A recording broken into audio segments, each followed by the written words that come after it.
Iran और Israel युद्ध के बीच कल खामनेई का संबोधन हुआ, यानी देश को संबोधित किया खामनेई ने। और आज ईरान ने इजराइल पर एक बड़ा हमला बोल दिया। इजराइल पर ईरान ने 50 बैलिस्टिक मिसाइलें दाग दी।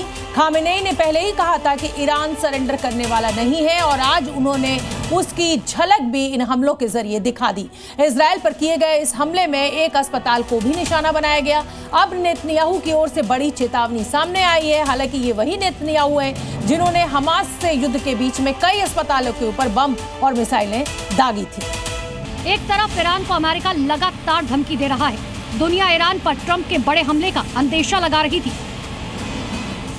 लेकिन तभी दिन के उजाले में ईरान ने इजराइल पर इतना बड़ा हमला बोल दिया कि उसके 2 शहर पूरी तरह से हिल उठे।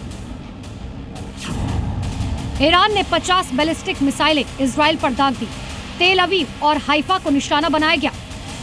इजराइल ने अपने एयर डिफेंस सिस्टम से कई मिसाइलों को इंटरसेप्ट किया, तो वहीं कई मिसाइलें ऐसी थी कि वो सीधे अपने निशाने पर लगी। और ऐसी एक बिल्डिंग ये भी है, बीरशेबा में बने मेडिकल सेंटर पर बड़ा हमला हुआ और बहुत नुकसान पहुंचा। ईरान ने उस अस्पताल को निशाना बनाया, जिसके बाद लोगों के भागने का वीडियो भी सामने आया। ईरान के किए इस हमले में तेल अवीव में धमाकों की आवाजें सुनी गई। हाइफा में अफरा तफरी मच गई। ईरान ने जिन मिसाइलों का इस हमले में इस्तेमाल किया वो इतनी ताकतवर थी, जिस इलाके में गिरी वहां से 1 से 2 किलोमीटर तक इमारतों के कांच टूटे और घरों को नुकसान पहुंचा। इसके अलावा स्टॉक एक्सचेंज पर हमले किए गए। हमलों के बाद नेतन्याहू का भी बयान सामने आया, जिसमें उन्होंने कहा ईरान को हमले की कीमत चुकानी होगी। ईरान के पास तकरीबन 3000 मिसाइलें होने की आशंका है, जिसमें से 2000 बैलिस्टिक मिसाइलें हैं। हालांकि इजरायली हमले में ईरान के मिसाइल भंडार को बहुत नुकसान पहुंचा है, लेकिन ईरान का मिसाइल भंडार अभी खाली नहीं हुआ और अब वो उनका इस्तेमाल करने में लगा हुआ है। खुद ईरानी सेना ने कल कहा था इजराइल पर किए हमले तो अभी चेतावनी है और असली हमला अभी बाकी है। ये सब तब हुआ जब लगातार अंदेशा लग रहा है कि अमेरिका खामेनेई के खात्मे की प्लानिंग कर रहा है।